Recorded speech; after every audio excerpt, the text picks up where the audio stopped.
இயேசு கிறிஸ்துவ நாமத்தினால் அழைக்கப்பட்ட சகோதர சகோதரிகள் அனைவருக்கும் மாலை வணக்கத்தை தெரிவித்துக் கொண்டு இன்றைக்கான காணொளிக்கு நம்ம போலாங்க.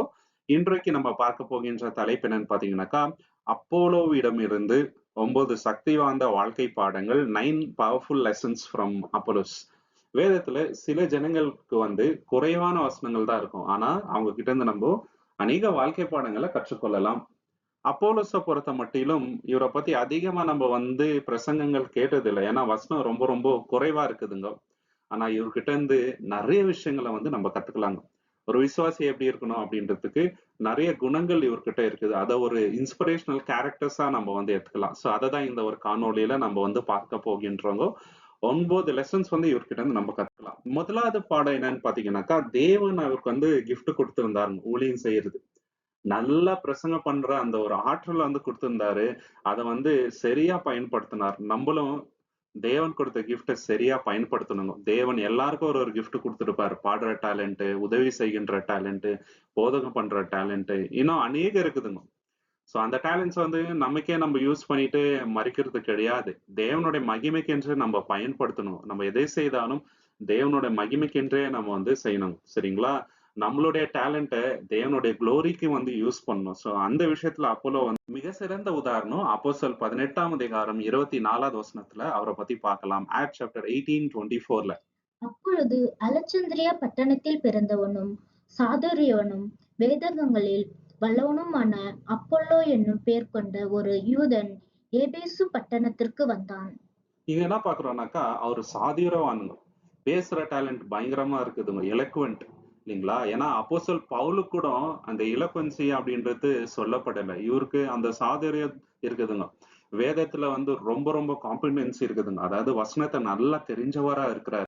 சோ இத அவர் என்ன பண்றாருனாக்கா, தேவனுடைய மகிமைக்கு பயன்படுத்திக்கிறாருங்க. ரொம்ப ரொம்ப போல்டா ப்ரீச் பண்றாரு. அவருடைய வார்த்தையினால நிறைய பேர் பயன் அடைகிறாங்க. சோ நம்மளுடைய கிஃப்ட தேவனுடைய மகிமைக்கென்று நம்ம பயன்படுத்தணும். இந்த விஷயத்த அப்போ நம்ம கத்துக்கலாங்க. அதே அதிகாரத்துல 25வது வசனம் நம்ம பார்க்கும்போது எப்படிப்பட்ட ஒரு ஊழியக்காரர் அவர் இருந்தாருன்றத நம்ம பார்க்கலாம். Acts chapter 18:25. அவன் கர்த்தருடைய மார்க்கத்திலே உபதேசிக்கப்பட்டு யோவான் கொடுத்த ஸ்தானத்தை மாத்திரம் அறிந்தவனாயிருந்து ஆவியில் அனலுள்ளவனாய் கர்த்தருக்கு அடுத்தவைகளை திட்டமாய் போதகம் பண்ணி கொண்டு வந்தான். இங்க என்ன பாக்குறோம்னாக்கா, ஆவியில அனலா இருந்து போதகம் பண்றாருங்க. வசனத்தை நல்லா திட்டமா போதகம் பண்றாரு. அவர் அனலா போதகம் பண்றாருங்க. அவர் செய்யற விஷயம் எல்லாம் அனலா இருக்குது. அந்த அளவுக்கு ரொம்ப ரொம்ப உற்சாகமா ஊழியம் செய்யறாருங்க. நமக்கும் தேவன் டேலண்ட் கொடுக்கும்போது உற்சாகம் இருக்கும் ஸ்டார்டிங் ஸ்டேஜஸ்ல. அந்த உற்சாகம் நம்ம அதை பயன்படுத்திட்டே இருந்தாதான் அனலா இருக்க முடியும். சரிங்களா? ஹோலி ஸ்பிரிட் எப்போதுமே ஃபயரா இருக்கணுங்க. நம்ம தேவன் நம்மளுக்கு கொடுத்த டேலண்ட்டை யூஸ் பண்ணிட்டே இருக்கணும். யூஸ் பண்ணாம அப்படியே யாருக்கும் பயன்படாம வச்சுட்டு இருந்தான்னு வச்சுங்களேன், யாருக்கும் பிரயோஜனம் இல்லை. இப்போ இயேசு கிறிஸ்து ஒரு ஓமை சொல்றாரு, தாளந்துகளின் ஓமை. அதுல ஒருத்தர் என்ன பண்ணிட்டாரு, அவருக்கு கொடுத்த தாளந்த பூமியில புதைச்சு வச்சிட்டாருங்க. யாருக்குமே பிரயோஜனம் இல்லாம போயிடுச்சு. அதே மாதிரி தேவன் நம்மளுக்கு கொடுத்த டேலண்ட்டை யாருக்கும் பிரயோஜனம் இல்லாத மாதிரி அப்படியே வச்சுட்டு இருக்கக்கூடாதுங்க. பயன்படணும். நம்மளோட லைஃப் தேவனுக்கு பிரயோஜனமா இருக்கணும், மனிதர்களுக்கும் பிரயோஜனமா இருக்கும். தேவனோட மகிமைக்கென்று நம்ம பயன்படுத்தணும். அனல்லா இருக்கணும் எப்போதுமே. இந்த விஷயத்த அப்போலோ கிட்ட நம்ம கத்துக்கலாம். 2வது பாடம் நம்ம அவர்கிட்ட என்ன கத்துக்கலாம்னு பாத்தீங்கன்னாக்கா, மத்தவங்க நம்மளுக்கு ஏதாவது சொல்லி கொடுக்கும்போது கேட்கறதுக்கு நம்ம ஆவலா இருக்கணும். ஈவன் தோ நமக்கு நாலேஜ் இருக்கலாம், ஸ்கில் இருக்கலாம். ஒரு சின்ன பசங்க சொன்னா கூட நம்ம கூர்ந்து கவனிக்கணும். தேவன் யார் மூலியமா வேணாலும் நமக்கு நிறைய விஷயங்களை கத்து தருவார். எனக்கு எல்லாம் தெரியும், யாரையும் எனக்கு சொல்ல தேவையில்ல அப்படின்னு நினைச்சோன்னு வச்சுங்களேன், எதுவுமே லைஃப்ல கத்துக்க முடியாது. இவன் தான் இவரு சாதிவானா இருக்கிறாரு. வசனத்தை நல்லா போதிக்கிற டேலண்ட் இருந்துச்சு. எல்லாம் தெரிஞ்சவரா இருந்தாரு. ஆனாலுமே அவர் என்னங்க மத்தவங்க சொல்லும் போது கூர்ந்து கவனிக்கிறாருங்க, கேட்கிறாருங்க. கேட்கிற காது அவர்கிட்ட இருந்துச்சுங்க.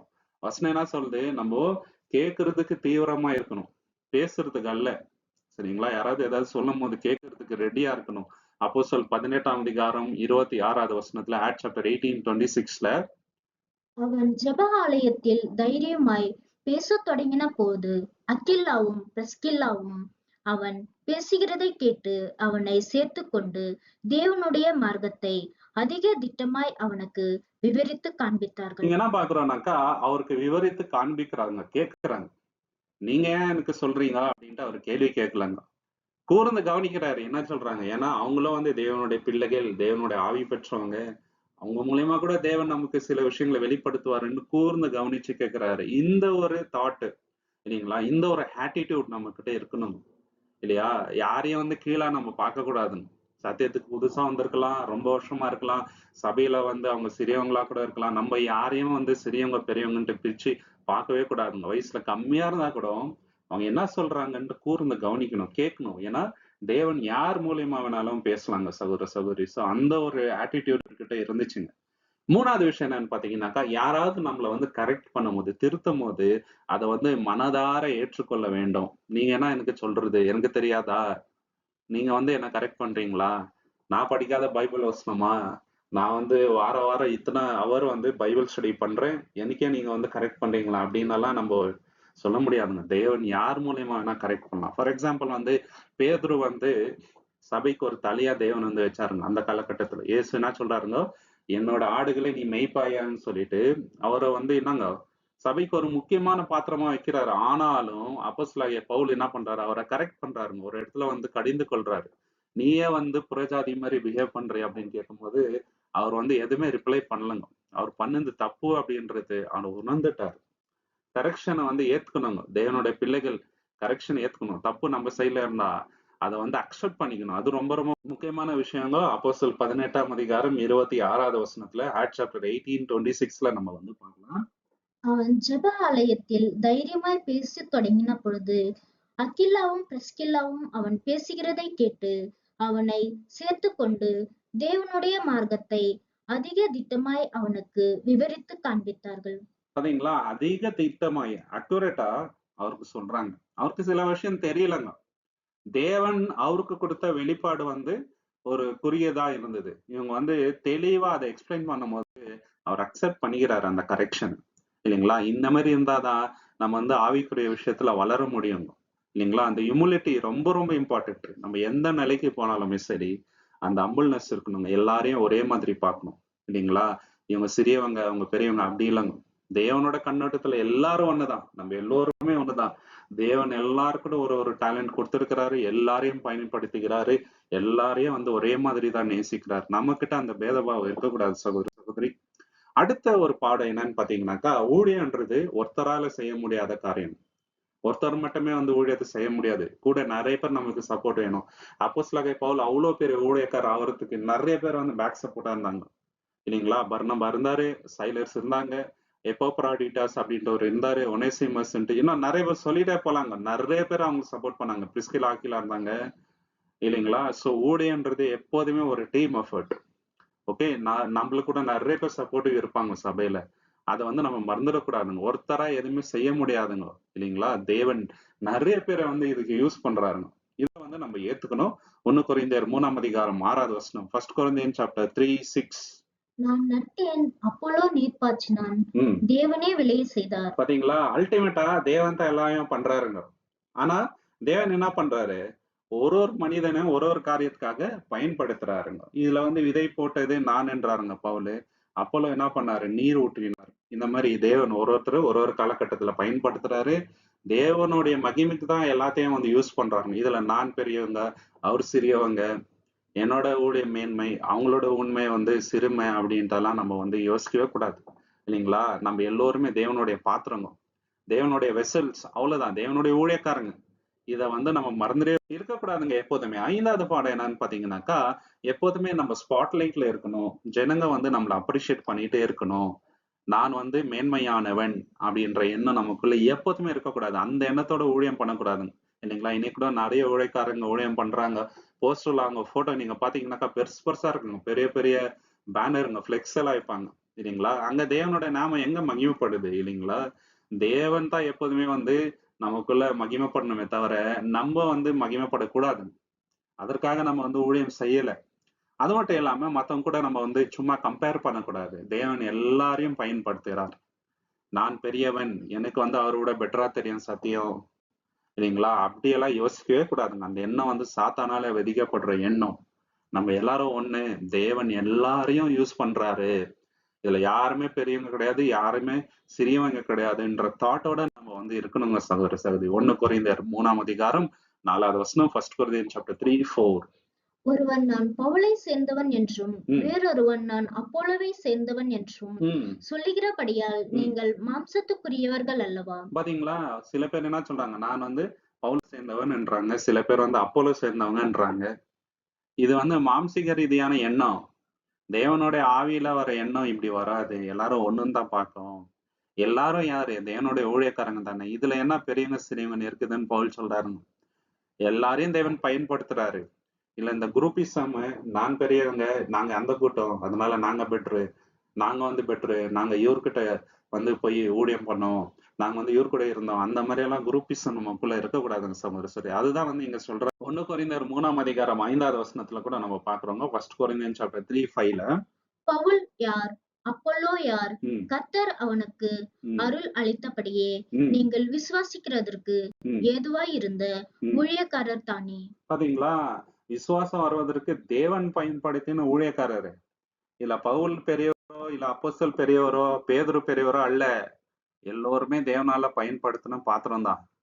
இதுல வந்து மேன்மை பாராட்டுறதுக்கு ஒண்ணுமே இல்ல. நான் இவங்க கூட இருக்கிறதுனால நான் மேன்மை அப்படின்ட்டு நினைச்சிடக்கூடாதுங்க. தேவன் உள்ளத்தை தான் பாக்குறாருங்க. இல்லைங்களா? நம்ம யார் கூட இருக்கிறோன்றதெல்லாம் செகண்டரி. நம்ம யார் மாதிரி இருக்கிறோன்றது தான் ரொம்ப முக்கியம். நம்ம இயேசு கிறிஸ்து மாதிரி இருக்கணுங்க. இல்லைங்களா? தேவன் யாரை வேணாலும் பயன்படுத்துவார். இதுல மேன்மை பாராட்டத்துக்கு உண்மை இல்லைங்க சகோதர சகோதரி. 6வது விஷயம் நம்ம பார்க்கும்போது, தேவன் நமக்கு கொடுத்த விசுவாசத்தினால, நமக்கு கொடுத்த அந்த தாளோந்தியினால நம்ம என்ன பண்ணோம்னாக்கா, மத்தவங்களுக்கு அது பிரயோஜனமாகும்படி, மத்தவங்களை ஊக்கப்படுத்தணும், பலப்படுத்தணும், எடிஃபை பண்ணணும். இதற்காக தான் தேவன் நம்மள அழைத்திருக்கிறாருங்க. நம்ம டேலண்ட் வந்து நம்மளோட போயிடக்கூடாது. நம்மளுடைய விசுவாசம் நமக்குள்ளே இருக்கக்கூடாதுங்க. இல்லைங்களா? அது 4 பேருக்கு பிரயோஜனமா இருக்கணுங்க. சபையில நம்மள தேவன் வைத்திருக்கிறார்னா, நம்மளால யாராவது ஒருத்தருக்காவது பிரயோஜனம் இருக்கணும். அதற்காக தான் தேவன் நம்மள வந்து அழைத்திருக்கின்றார். இந்த சகோதரன் மாதிரி நான் இருக்கணும். இந்த சகோதரி மாதிரி நான் இருக்கணும். நம்ம ஒரு எக்ஸாம்பிளா மத்தவங்களுக்காக வாழணும். இதுல வந்து அப்போலோ வந்து ஒரு சிறந்த உதாரணம். ஏன்னா அவ்வளவு பெரிய ஊழியக்காரா இருந்தாருங்க. நிறைய யங்ஸ்டர்ஸ்க்கு வந்து இவர் ஒரு உதாரணமா இருக்கிறாருங்க சகோதர சகோதரி. அப்போஸ்தலர் 18ஆம் அதிகாரம் 27வது வசனம். Acts chapter 18:27. பின்பு அவன் அகயா நாட்டிற்கு போக வேண்டும் என்று இருக்கையில் ம் சீஷர்கள் அவனை ஏற்றுக்கொள்ளும்படி ம் சகோதரர் அவர்களுக்கு எழுதினார். ம் பாத்தீங்களா? இங்க என்ன பாக்குறோம்னாக்கா, பிரதர்ஸ் எல்லாம் என்ன பண்ணாங்க, அவரை வந்து என்கரேஜ் பண்ணாரு.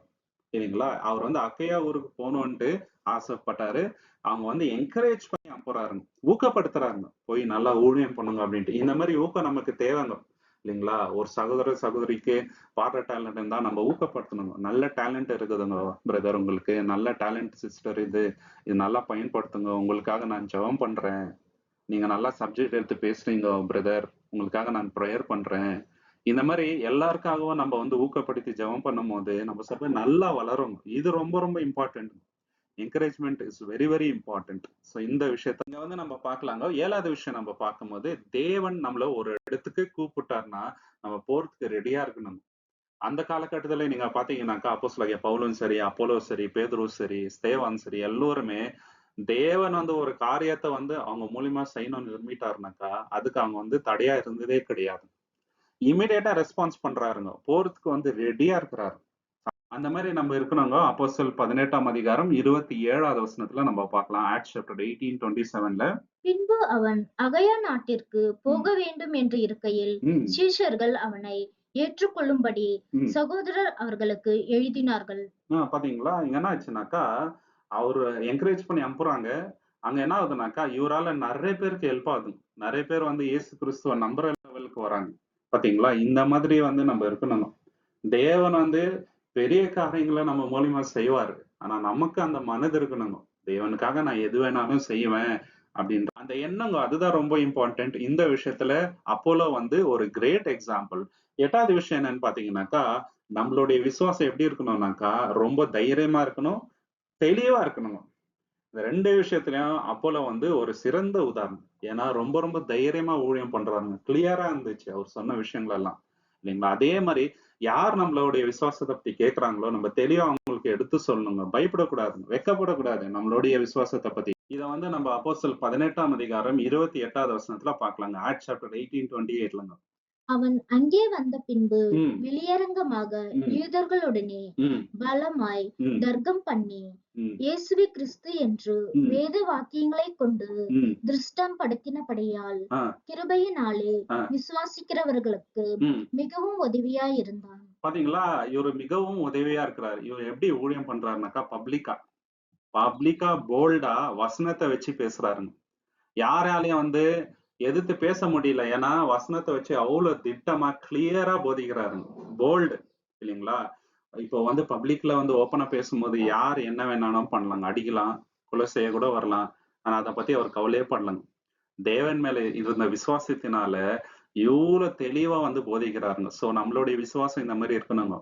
யார குறித்தும் நம்ம வந்து பயப்பட தேவையில்லைங்க. ஏன்னா நம்முள் இருக்கிறவர் ரொம்ப பெரியவர். இந்த உலகத்துல இருக்கிறவங்க பார்க்கலாம். அந்த விசுவாசத்தோட நம்ம வந்து இருக்கணுங்க சகோதர சகோதரி. 9வது பாடம் இவர்கிட்ட நம்ம கத்துக்க வேண்டியது என்னன்னாக்கா, இவர் செய்த பிரிப்பரேஷன். இவர் வந்து அவ்வளவு திட்டமா வந்து ஊழியம் செய்யறாருனாக்கா, பிரிப்பரேஷன் எவ்வளவு பண்ணியிருக்கணுங்க. இல்லைங்களா? எவ்வளவு பைபிள் ரீடிங் பண்ணியிருக்கணும், எவ்வளவு ஜெபம் பண்ணியிருக்கணும், எவ்வளவு இடங்களுக்கு போயிருக்கணும், எவ்வளவு பிரசங்க கேட்டிருக்கணும், எந்த அளவுக்கு வந்து தேவனுக்கு ப்ரையாரிட்டி கொடுத்திருக்கணும். இதெல்லாம் பண்ணாம இந்த அளவுக்கு ஞானம் வருங்களா? சத்தியமா வராதுங்க. இல்லைங்களா? நம்மளோட மனசுல வந்து தேவனோட வசனம் ஆழமா பதியணும்னாக்கா, நம்ப அதற்காக டைம் குடுக்கணும். தேவனோட வசனத்துக்கு முக்கியத்துவம் குடுக்கணுங்க. இல்லைங்களா? இல்லன்னா வராதுங்க. இல்லைங்களா? We have to study.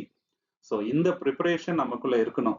யார் எது கேட்டாலும் பைபிள்ல இருந்து எடுத்து சொல்ற அளவுக்கு நம்ம தயாரா இருக்கணுங்க. இந்த மாதிரி விஷயத்த தான் தேவனோட நாமத்தை வந்து மகிமைப்படுத்தும். சோ அந்த விஷயத்துல அப்போலோ ஒரு மிக சிறந்த உதாரணம் நம்ம சொல்லலாம். அப்போஸ்தலர் 18ஆம் அதிகாரம் 24வது வசனம், ஆக்ட்ஸ் சாப்டர் 18:24. அப்பொழுது ம், அலெக்சந்திரிய பட்டணத்தில் பிறந்தவனும் ம், சாதுரியவனும் ம், வேதகங்களில் ம். வல்லவனுமான ஆ, அப்பொல்லோ என்னும் ஆ, பேர் கொண்ட ஆ, ஒரு யூதன் ஆ.